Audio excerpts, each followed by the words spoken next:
প্রিয় দেশবাসী, সকলকে আসসালামু আলাইকুম ওয়া রাহমাতুল্লাহি ওয়া বারাকাতুহু। আপনারা জানেন যে গত 25 তারিখ ভারতের প্রধানমন্ত্রী কসাই নরেন্দ্র মোদী যখন বাংলাদেশে আসতে চাইলেন, তার বিরুদ্ধে সর্বপ্রথম রাজপথে যেই সংগঠনটি প্রতিবাদ করেছে, যেই সংগঠনটি প্রতিবাদ জানিয়েছিল, সেই সংগঠনটির নাম বাংলাদেশ ছাত্র যুব অধিকার পরিষদ। এবং সেই প্রতিবাদের প্রেক্ষাপটে পুলিশ বাহিনী আমাদের ছেলেদের উপরে নির্মম নির্যাতন করেছে, নির্মমভাবে নির্যাতন করেছে। ছাত্রলীগ যুবলীগের ছেলেরা আমাদের উপরে নির্মম নির্যাতন করেছে।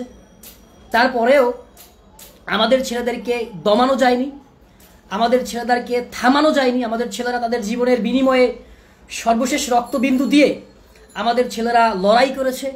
এবং সেই লড়াইয়ে আমাদের একজন বীর সহযোদ্ধা কাউসার, যিনি ব্রাহ্মণবাড়িয়ায় শহীদ হয়েছেন। কিন্তু অত্যন্ত দুঃখের বিষয় যে সেই লড়াই, সেই সংগ্রামে আমাদের প্রত্যেক সহযোদ্ধার নামে কমপক্ষে 2টা করে 3টা করে মামলা দেওয়া হয়েছে, সর্বোচ্চ 3টা করে মামলা দেওয়া হয়েছে। এবং আমি নিজে ব্যক্তিগতভাবে আমার নামেও 3টা মামলা দেওয়া হয়েছে। আমাদের অন্যান্য সহযোদ্ধাদের নামে 3টা মামলা দেওয়া হয়েছে। আমাদের কমপক্ষে আমাদের 52 জন সহযোদ্ধা, ছাত্র যুব অধিকার পরিষদের, শ্রমিক অধিকার পরিষদের কমপক্ষে 52 জন সহযোদ্ধা এখন আওয়ামী স্বৈরতন্ত্রের, আওয়ামী ফ্যাসিবাদের কারাগারে বন্দী রয়েছেন, আটক রয়েছেন। হয়তো আজকের পরে কালকে আমাকেও কারাগারে যেতে হতে পারে।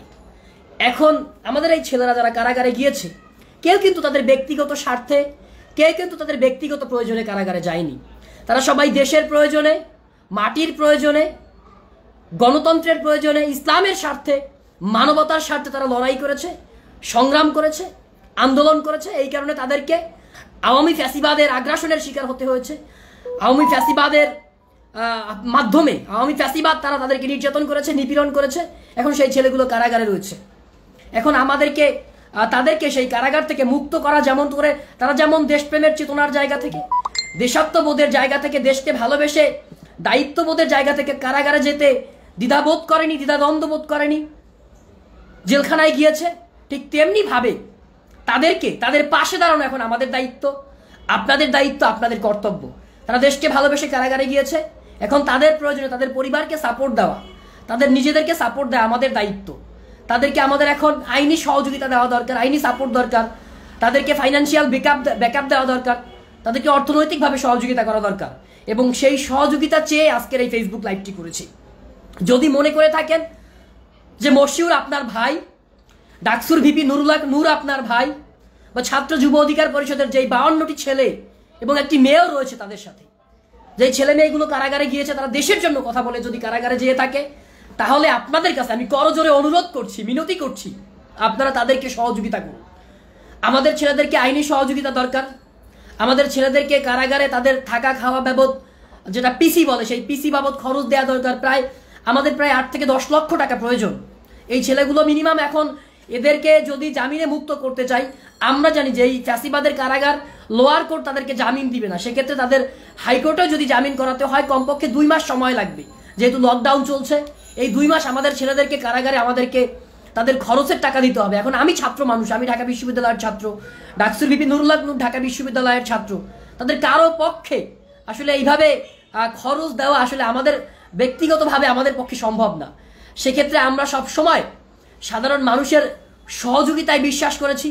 সাধারণ মানুষ আমাদের পাশে ভাই হিসেবে ছিল, ভাইয়ের মতো ছিল, আমরা ছিলাম। যার কারণে আমরা এই দুর্দিনে, আমাদের এই দুর্দিনে আমরা মোকাবেলা করতে সক্ষম হয়েছি অতীতে। সুতরাং সেই জায়গা থেকে আমাদেরকে সহযোগিতা করুন, আমাদেরকে অর্থনৈতিকভাবে একটু সহযোগিতা করুন। আমরা ফেসবুকের ক্যাপশনে আমরা কিছু বিকাশ নাম্বার দিয়েছি, রকেট নাম্বার দিয়েছি এবং ব্যাংক অ্যাকাউন্ট নাম্বার দিয়েছি। প্লিজ আমাদের পাশে দাঁড়ান, প্লিজ আমাদের পাশে দাঁড়ান, ভাই হিসেবে আমাদের পাশে দাঁড়ান। আমরা আমাদের প্রয়োজনে কথা বলি না, দেশের প্রয়োজনে আমরা কথা বলি। সবাই এই ফেসবুক লাইভটিকে 16 কোটি বাঙালির কাছে শেয়ার করে পৌঁছে দিবেন, যাতে করে অন্ততপক্ষে দেখেন 2200 জন ভাই এই ফেসবুক লাইভটি দেখছেন। কমপক্ষে 2200 জন ভাই দেখছেন। প্রত্যেকে যদি 10 টাকা করে সহযোগিতা করেন, আমি আপনাকে ফ্র্যাঙ্কলি বললাম যে 2000 ভাই দেখছেন, এই 2000 ভাই যদি প্রত্যেকে 10 টাকা করে সহযোগিতা করেন, তাহলে প্রায় 2 লক্ষ টাকা হয়ে যায়। 2 লক্ষ টাকা হয়ে যায়। আমাদের 10 লক্ষ টাকা প্রয়োজন আমাদের সহযোগিতার জন্য। কমপক্ষে 10 লক্ষ টাকা প্রয়োজন 2 মাসে আমাদের ছেলেদেরকে কারাগার থেকে মুক্ত করা, তাদেরকে আবারও মুক্ত বাতাসে ফিরিয়ে নিয়ে আসা, আবারও স্বৈরতন্ত্রের বিরুদ্ধে, ফ্যাসিবাদের বিরুদ্ধে রাজপথে স্লোগান দেওয়ানোর জন্য। তাদেরকে যদি রাজপথে পেতে চান, যদি চান যে ছাত্র যুব শ্রমিক অধিকার পরিষদ, ডাকসুর ভিপি নুরুল হক নূর, ছাত্রনেতা মাহফুজ খান, রাশেদ খান, তারেক, আতাউল্লাহ, ফারুক হাসান বা মশিউর তারা আবারও রাজপথে নামবে, আবারও আপনাদের অধিকার আদায়ের জন্য রাজপথে স্লোগান দিবে, বুকের তাজা রক্ত দিবে, মামলা খাবে, হামলার শিকার হবে, তাহলে তাদের পাশে দাঁড়ান, তাহলে তাদের পরিবারের পাশে দাঁড়ান। আমরা তো অসহায়, আমরা অসহায়। আমরা বলেছি যে আমরা বাংলাদেশের রাজনীতিতে আমাদের ছাত্র যুব শ্রমিক অধিকার পরিষদ আমরা কারোর সাথে আতাত করি না, আমরা কারো কাছে মাথা বিক্রি করে দেই না। আমরা বিএনপি বলেন, জাতীয় পার্টি বলেন, আওয়ামী লীগ বলেন, অন্যান্য রাজনৈতিক দল বলেন, কারো মতো না। আমরা একেবারে ভিন্ন, আমরা একেবারে নতুন। আমরা আমাদের সংগঠনের প্রত্যেকটা ইঞ্চি ইঞ্চি জায়গার, আমাদের একটা পার্টি অফিস আছে আপনারা সবাই জানেন, সেই পার্টি অফিসের ইঞ্চি ইঞ্চি জায়গাও এদেশের সাধারণ মানুষের পয়সা দিয়ে কেনা। ফেসবুকে আমি নিজে ফেসবুকে একটা পোস্ট দিয়েছিলাম, আমাদের অফিসে ফ্যান লাগবে। একটা ফেসবুক পোস্টে 12টা ফ্যানের টাকা এসেছিল। আমাদের অফিসে 200 থেকে 300 চেয়ার রয়েছে, প্রত্যেকটা চেয়ার সাধারণ মানুষের টাকায় কেনা। আমাদের প্রত্যেকটা সহযোদ্ধা দেশের জন্য কাজ করে সাধারণ মানুষের টাকায়, সাধারণ মানুষের অর্থ দিয়ে। বিশেষ করে যদি বলি আমাদের যারা রেমিটেন্স ফাইটার রয়েছে, যাদেরকে আমরা বলি যে রেমিটেন্স যোদ্ধা, সেই রেমিটেন্স ফাইটার ভাইয়েরা সব থেকে বেশি সহযোগিতা করে। আর তাদের মধ্যেও যদি স্পেসিফিকভাবে বলি যারা মধ্যপ্রাচ্যে থাকে, তারা সব থেকে বেশি সহযোগিতা করে। তাদের ঘাম ঝরানো, সারাদিন হাড় ফাটা কষ্ট করে তারপরে তারা দিন শেষে এসে আমাদের পাশে দাঁড়ায়। 5 টাকা তাদের সেই রক্তে মাসে 40,000 50,000 টাকা বেতন পায়, সেখান থেকেও মাসে 2,000 টাকা আমাদের অফিসের ভাড়া বাবদ তারা দেয়। আমাদের বিপদে তারা সহযোগিতা করে। মশিউর ভাই বিপদে বললে পার্সোনালি তাকে সহযোগিতা করে, নূর ভাই বিপদে বললে পার্সোনালি তাকে সহযোগিতা করে, সংগঠনকে সহযোগিতা করে। তারা বিশ্বাস করে যারা এই ছাত্র যুব শ্রমিক অধিকার পরিষদে যারা কাজ করে, তারা দেশের জন্য কাজ করে, তারা মানবতার জন্য কাজ করে, তারা মাটির জন্য কাজ করে, তারা অসাম্প্রদায়িক বাংলাদেশের জন্য কাজ করে, তারা ইসলামের জন্য কাজ করে। সেই জায়গা থেকে আপনাদের কাছে আবারও অনুরোধ করছি যে ভাই হিসেবে আমাদের আমি এই ক্যাপশনে বেশ কয়েকটা নাম্বার দেয়া রয়েছে, এগুলো আমাদের অফিসিয়াল বিকাশ নাম্বার, এগুলো আমাদের অফিসিয়াল রকেট নাম্বার। এই নাম্বারগুলোতে আপনারা সহযোগিতা করবেন। যদি মনে করে থাকেন যে মশিউর আপনার ভাই যদি মনে করে থাকেন তাহলে সহযোগিতা করবেন। যদি মনে করে থাকেন যে আমরা আপনাদের বিপদের দিনে আপনাদের পাশে দাঁড়িয়েছিলাম, নরেন্দ্র মোদীর সাথে ব্যক্তিগতভাবে আমি মশিউরের কোনো শত্রুতা নাই, নরেন্দ্র মোদীর সাথে ব্যক্তিগতভাবে আমি মশিউরের কোনো শত্রুতা নাই। যেই 52 জন ভাই এবং বোন কারাগারে গিয়েছে তাদের সাথেও ব্যক্তিগতভাবে নরেন্দ্র মোদীর কোনো শত্রুতা নাই। অনেকে আমাদের সংগঠনের সরাসরি কি বলবো সহযোদ্ধাও না, আমাদের ফেসবুকে আমাদের লাইভ দেখে, আমাদের স্ট্যাটাস দেখে সাধারণ মানুষ তারা এসে আমাদের সাথে আন্দোলন করেছে, কারাগারে গিয়েছে। সেখানে এই যে 3000 জন ভাই দেখছেন, সেখানে আপনিও থাকতে পারতেন। আপনি যদি প্রবাসে না থাকতেন, আপনি যদি দেশের বাইরে না থাকতেন, হয়তো আপনি নিজেও সেদিন সেই মিছিলে আসতেন এবং সেই মিছিল থেকে আপনি গ্রেপ্তার হতে পারতেন। এই যে দেখেন আল্লামা রফিকুল ইসলাম মাদানী হুজুর, তিনি কিন্তু সেদিন গ্রেপ্তার হয়েছিলেন, কিন্তু সেই রফিকুল ইসলাম মাদানী হুজুরকে সেই 25 তারিখ গ্রেপ্তার করা হয়েছিল, পরবর্তীতে তাকে ছেড়ে দেওয়া হয়েছিল। দেখেন আল্লাহর কি নির্মম খেলা, নির্মম নিয়তি। দেখেন সেই রফিকুল ইসলাম মাদানী হুজুরকে পরবর্তীতে আবারও একটা মামলায় গত পরশুদিন রাতে গ্রেপ্তার করা হয়েছে, আবারও তিনি কারাগারে গিয়েছেন। দেখেন সেই রফিকুল ইসলাম মাদানী হুজুরের জায়গায় তো অন্য 10 জন ধর্মীয় নেতা থাকতে পারতেন, অন্য একজন হুজুর থাকতে পারতেন, কিন্তু দেখেন রফিকুল ইসলাম মাদানী হুজুর দেশপ্রেমের চেতনায় উদ্বুদ্ধ হয়ে আমাদের পাশে দাঁড়িয়েছিলেন। কারাগারে তিনি পুলিশের হেফাজতে ছিলেন, পুলিশের হেফাজত থেকে বের হয়ে তিনি তারপরে প্রতিবাদ করেছেন এবং তার চূড়ান্ত পরিণতি তিনি কারাগারে গিয়েছেন। এখন সেখানে তো আমি থাকতে পারতাম, আমাদের যে কেউ থাকতে পারতো। দেখেন এখন এরপরেও কিন্তু সেই রফিকুল ইসলাম মাদানী তিনি থেমে যাননি, তিনি সত্যের পক্ষে ন্যায়ের পক্ষে কথা বলেছেন। এই কথাটা বলার একটা কারণ হচ্ছে যে রফিকুল ইসলাম মাদানীর মতো একজন দেশ বরেণ্য আলেম, দেশের মানুষের নয়নের মণি একজন আলেম যদি দেশের জন্য কথা বলে কারাগারে যেতে পারে, তাহলে আপনি আমরা কেন যেতে পারবো না? তাহলে আমাদের দায়িত্বটা কি? আমি যারা বাহিরে আছি, আমি 3টা মামলা খেয়েছি। 25 তারিখের পর থেকে আমার নামে 3টা মামলা করেছে। যে কোনো মুহূর্তে এনি টাইম আমাকে গ্রেপ্তার করতে পারে। আমি ঢাকা বিশ্ববিদ্যালয়ের ছাত্র, জীবনের স্কুল কলেজ বিশ্ববিদ্যালয় লেভেলে সর্বোচ্চ রেজাল্ট করে ঢাকা বিশ্ববিদ্যালয়ে ভর্তি হয়েছি। চাইলে বিসিএস ক্যাডার হতে পারতাম বা অন্য বড় কোনো ব্যাংকের চাকরি বলেন বা অন্যান্য চাকরি ম্যানেজ করতে পারতাম, IELTS দিয়ে আমি আমেরিকায় চলে যেতে পারতাম, ইংল্যান্ডে চলে যেতে পারতাম, ইউরোপে চলে যেতে পারতাম, অস্ট্রেলিয়ায় চলে যেতে পারতাম। সেই সোনালী ভবিষ্যৎকে আমরা দেশের জন্য, মাটির জন্য, মানুষের জন্য কুরবানি করেছি, দেশের মানুষের জন্য কুরবানি করেছি। তাহলে আপনারা কেন পারবেন না? আপনাদেরকে এখন দেখেন 3400 ভাই, 300 ভাই দেখছেন, প্রত্যেকে যদি 10 টাকা করে সহযোগিতা করেন, 3000 ভাই যদি 10 টাকা করে সহযোগিতা করেন, তাহলে সেটা কত টাকা হয়? যদি 20 টাকা করে সহযোগিতা করেন 3000 ভাই, সেটা কত টাকা হয়? যদি 50 টাকা করে, এই 3000 ভাই যদি 50 টাকা করে সহযোগিতা করেন, তাহলে সেটা কত টাকা হয়? আর যদি 100 টাকা, 500 টাকা, 1000 টাকা, 10,000 টাকা, 5000 টাকা করে সহযোগিতা করেন, সেটা কত টাকা হয়? আমাদের সহযোদ্ধারা কারাগারে আটক। আমি হিসেব করেছি যে 52 জন সহযোদ্ধাকে যদি প্রত্যেককে খাবারের জন্য প্রত্যেক মাসে আমি 3000 টাকা করে দেই, তাহলে সেই প্রত্যেক সহযোদ্ধাকে 2 মাস, যদি মিনিমাম যদি 2 মাস কারাগারে থাকে, 2 মাসের আগে জামিন হবে না, এটুকু শিওর থাকেন, 2 মাসের জন্য প্রত্যেক সহযোদ্ধাকে আমাদের 6000 টাকা করে দিতে হবে। 6000 টাকা করে দিতে হলে 52 জন সহযোদ্ধাকে প্রায় আমাদের 3,20,30,000 টাকা, 3,20,30,000 টাকা প্রত্যেক সহযোদ্ধাকে শুধুমাত্র আমাদের কারাগারে খাবারের বিল বাবদ দিতে হবে। এরপরে অন্যান্য খরচ কারাগারে আছে। সেক্ষেত্রে এই 52 জন থেকে 55 জন সহযোদ্ধা, আমি নিজেও যেতে পারি, যে কোনো আবার আরো অনেকে তাদের সাথে অ্যাড হবে হয়তো।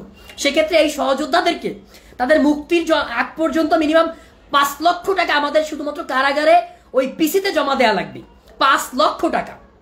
এরপরে আমাদের উকিল দরকার, উকিলরা হাইকোর্টে মুভ করবেন, লোয়ার কোর্টে মুভ করবেন, CMM কোর্টে, জজ কোর্টে মুভ করবেন। উকিলদের হয়তো অনেকে ফি নিবেন না, কিন্তু মানে অন্যান্য যে খরচ রয়েছে সেক্ষেত্রেও 2-3 লক্ষ টাকা আমাদের খরচ করতে হবে। অন্যান্য খরচ রয়েছে, সবকিছু মিলিয়ে প্রায় 10 লক্ষ টাকা আমাদের এই 52 জন সহযোদ্ধাকে কারাগার থেকে ছাড়িয়ে নিয়ে আসা। আবার কারাগারে যায় জানি না, আমরাও হয়তো যে কোনো মুহূর্তে আমরা কারাগারে যেতে পারি। সেক্ষেত্রে কমপক্ষে 10 লক্ষ টাকা আমাদের এই সহযোদ্ধাদেরকে কারাগার থেকে মুক্ত করে নিয়ে আসতে আগামী 2 মাসের মধ্যে কমপক্ষে 10 লক্ষ টাকা দেওয়া দরকার, 10 লক্ষ টাকা দরকার।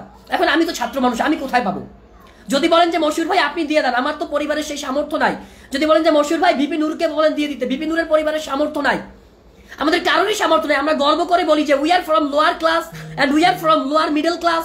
আমরা গর্ব করে বলি, আমরা আপনাদের প্রতিনিধিত্ব করি। যে এই মানুষগুলো কথা বলতে চান, দেশের জন্য কথা বলতে সাহস পান না, আমরা তাদের জন্য কথা বলি। তাহলে আমরা যদি এত কিছু করে, আমাদের এই ছেলেগুলো এত কিছু করতে পারে, এই 52 সালে আপনাদের জন্য কারাগারে যেতে পারে, তাহলে কি সেই 52 জন ভাইয়ের পাশে দাঁড়ানো, তাদেরকে অন্ততপক্ষে মিনিমাম সহযোগিতা করা, 50 টাকা, 100 টাকা, 1000 টাকা, 5000 টাকা, বিশেষ করে যারা বিদেশে থাকেন, 1000 টাকা পাঠানো আপনাদের জন্য কোনো ব্যাপারই না। গণফান্ডে কোনো ব্যাপারই না 1000 টাকা পাঠানো। যদি 1000 টাকা পাঠান, এর বিনিময়ে আপনার একজন ভাই, যেই ভাই আপনার জন্য যদি মনে করে থাকেন ইসলামের জন্য, আবারও বলছি, আপনি যদি মনে করেন থাকেন যে ইসলামের জন্য আপনার ভাই রাজপথে স্লোগান দিয়ে কারাগারে গিয়েছে, তাহলে আপনার ভাইকে সহযোগিতা করুন। বিশেষ এই যে 4000 জন ভাই দেখছেন, এর মধ্যে কমপক্ষে 1000 জন প্রবাসী ভাই আছেন, 1000 জন প্রবাসী ভাই আছেন। যদি প্রত্যেকে 1000 টাকা করে দেন, আবারও বলছি যে গণফান্ডে বিকাশ নাম্বার দেওয়া আছে, রকেট নাম্বার দেওয়া আছে, ব্যাংক অ্যাকাউন্ট নাম্বার দেওয়া আছে। এছাড়াও যদি আপনারা হেল্প করতে চান, আমাদের ইনবক্সে হোয়াটসঅ্যাপ নাম্বার দেওয়া আছে, সেখানে যোগাযোগ করতে পারেন। যদি 1000 জন ভাই যদি 1000 টাকা করে দেন, তাহলে 10 লক্ষ টাকা একদিনের মধ্যে আমাদের পক্ষে পাওয়া সম্ভব, এবং আমাদের সহযোদ্ধারা ভালো থাকতে পারবে। এবং অন্ততপক্ষে সহযোদ্ধারা কারাগারে বসে এইটুকু নিশ্চয়তা পাবে যে তাদের জন্য তাদের ভাইয়েরা চেষ্টা করছে। মশিউর ভাই, নূর ভাই, অন্য ভাইয়েরা আছে, তাদের মুক্তির জন্য তারা চেষ্টা করছে। দেশপ্রেমিক জনতা তাদের পাশে আছে, তারা পরবর্তীতে আর জেলখানায় যেতে ভাববে না। আর এবার যদি তাদের পাশে না দাঁড়ান, তারা যদি কারাগারে কষ্টে থাকে, অনেকের পরে আমাদের অনেক সহযোদ্ধা আছে যারা আটক হয়েছে, তাদের ফ্যামিলি চলে না, তারা দুই বেলা ভাত খেতে পারে না। এমনও সহযোদ্ধা আটক হয়েছে, তার ফ্যামিলি চলে না, তাদের ফ্যামিলির ঢাকা শহরের বাসা ভাড়া আমাদের সংগঠনের পক্ষ থেকে ম্যানেজ করতে হয়েছে, সংগঠনের পক্ষ থেকে তাদের বাসা ভাড়া টাকা দিতে হয়েছে। এমনও সহযোদ্ধা আটক হয়েছে, তার মেয়ের দুধের টাকা, তার মেয়ের শিশু বাচ্চার দুধের টাকা সংগঠনের পক্ষ থেকে দিতে হয়েছে, তার বাবা মায়ের চিকিৎসার টাকা সংগঠনের পক্ষ থেকে দিতে হয়েছে। এখন আমরা কোথায় পাবো? আমাদের সংগঠন তো আওয়ামী লীগের মতো বড় সংগঠন নয়, বিএনপির মতো বড় সংগঠন নয়, তাদের মতো চাঁদাবাজি বলেন, এরপরে দুর্নীতি বলেন, কিছু করি না। আমরা তো ছাত্র, আমাদের চলাফেরা, পোশাক আশাক দেখলেই বুঝতে পারবেন, আমাদের সবকিছু দেখলে আপনারা বুঝতে পারবেন যে আমরা কতটা অনাড়ম্বরপূর্ণ জীবনযাপন করি। আমরা এখনো লোকাল বাসে যাতায়াত করি, সাধারণ মানুষের সাথে যাতায়াত করি। তাহলে আমরা কোথায় পাবো? এখন যদি বলেন মশিউর ভাই আপনি দিয়ে দেন, তাহলে আমাদের তো আওয়ামী লীগ বলেন, বিএনপি বলেন, তাদের মতো দুর্নীতি করা ছাড়া আর উপায় থাকবে না। যদি বলেন আপনি বাপের টাকা দেন, তাহলে বাপের টাকা দিয়ে তো কেউ রাজনীতি করতে পারবো না, তাহলে আমাদেরকেও দুর্নীতি করতে হবে, অন্যথায় ক্ষমতাসীনদের সাথে আতাত করতে হবে, তারপরে আমাদের সহযোদ্ধাদেরকে মুক্ত করতে হবে। তাহলে এদেশের মানুষ যে মুক্তি চায়, সত্যিকারের মুক্তি চায় স্বাধীনতার 50 বছরে, সেই মুক্তি আসলে সম্ভব না। যদি সত্যিকারের মুক্তি নিশ্চিত করতে চান, তাহলে আমাদের পাশে দাঁড়াতে হবে। সবাইকে বলবো এই ফেসবুক লাইভটি শেয়ার করে দিবেন, আপনাদের গ্রুপে শেয়ার করবেন, আইডিতে শেয়ার করবেন, সমস্ত মানুষের কাছে, সমস্ত জাতির কাছে শেয়ার করে দিবেন। এখন যদি বলেন যে আমাদেরকে দুর্নীতি করতে হবে, তাহলে আমরা আপনাদের কাছ থেকে সহযোগিতা নিব না। যদি মনে করেন যে না, আমরা দুর্নীতি করবো না, আমরা সত্যিকারের একটা আগামীর সোনার বাংলাদেশ নির্মাণ করার জন্য যে রাজনৈতিক দল দরকার, সেই রাজনৈতিক দল হচ্ছে মশিউর ভাইয়ের দল, সেই রাজনৈতিক দল হচ্ছে ভিপি নূরের দল, সেই রাজনৈতিক দল হচ্ছে ফারুক ভাইয়ের দল, মাহফুজ ভাইয়ের দল, ছাত্র যুব শ্রমিক অধিকার পরিষদ হচ্ছে সেই আগামীর বাংলাদেশের সত্যিকারের সোনার বাংলাদেশ বিনির্মাণ করার রাজনৈতিক দল। তাহলে যেমন করে আমাদের পাশে দাঁড়ানো দরকার, আমরা যেমন করে আপনাদের পাশে দাঁড়াই, তাহলে তেমন করে আমাদের পাশে দাঁড়ান। আজকে দেখেন আমেরিকায় নির্বাচন হচ্ছে, সেই নির্বাচনে ডোনাল্ড ট্রাম্প বা জো বাইডেন তারা মিলিয়ন মিলিয়ন ডলার, কোটিপতি হওয়ার পরেও মিলিয়ন মিলিয়ন ডলার কালেকশন করে নির্বাচন পরিচালনা করেছে। আমরাও চাই আমাদের এই রাজনৈতিক দলটি ভবিষ্যতে যখন নির্বাচন করবে, আপনাদের কাছ থেকে গণফান্ড কালেকশন করে তারপরে নির্বাচন করবে। আমাদের সহযোদ্ধারা যখন কারাগারে যাবে, আপনাদের কাছ থেকে টাকা নিয়ে, আপনাদের চাঁদার টাকায়, আপনাদের গণ অনুদানের টাকায়, আপনাদের ভালোবাসার গণ অনুদানের মাধ্যমে আমাদের এই সহযোদ্ধাদেরকে আমরা মুক্ত করব। সেই জায়গা থেকে বলছি, যদি মনে করে থাকেন যে মশিউর আপনার ভাই, আমরা আপনাদের ভাই, আপনাদের জন্য আমরা লড়াই করেছি, সংগ্রাম করেছি, আমাদের পাশে দাঁড়ান। আমি একটা কথা গর্ব করে সবসময় বলি, আমার বাবা একসময় টেম্পু চালাতো। এমনও দিন গিয়েছে একবেলা খেলে একবেলা খেতে পারতাম না, তারপরেও মেধা ছিল বলে, পরিশ্রম করেছি বলে ঢাকা বিশ্ববিদ্যালয়ে ভর্তি হতে পেরেছি। আমার বাবার এখন বয়স হয়ে গিয়েছে, অবসরে চলে গিয়েছে। সাধারণ মানুষের জন্য রাজনীতি করি, আমারও তো চলতে হয়, আমারও তো পরিবার চলতে হয়, পরিবার চালাতে হয়। সাধারণ মানুষ, বিপি নূরের বাবা একজন সামান্য সাধারণ মানুষ, রাশেদ খানের বাবা একজন রাজমিস্ত্রি, প্রত্যেকে এই ধরনের পরিবার থেকে আমরা উঠে এসেছি। তারপরেও আমরা কিন্তু দেশের জন্য, দেশের মানুষের জন্য কাজ করতে একবারের জন্য আমরা পিছপা হইনি। তাহলে আপনারা কেন আমাদেরকে সহযোগিতা করবেন না? আমরা তো আপনাদের কাছে সহযোগিতা চেয়েছি, ভাই হিসেবে সহযোগিতা দিয়েছি। আমরা তো বলিনি যে আমাদেরকে ব্যক্তিগতভাবে কোটি কোটি টাকা দেন, লক্ষ লক্ষ টাকা দেন, আমরা সেটা চাই না। আমরা চাই আমাদের যে সকল সহযোদ্ধারা দেশের জন্য কাজ করে আটক হয়েছে, কারাগারে গিয়েছে, তাদের মুক্তির জন্য আপনারা সহযোগিতা করেন।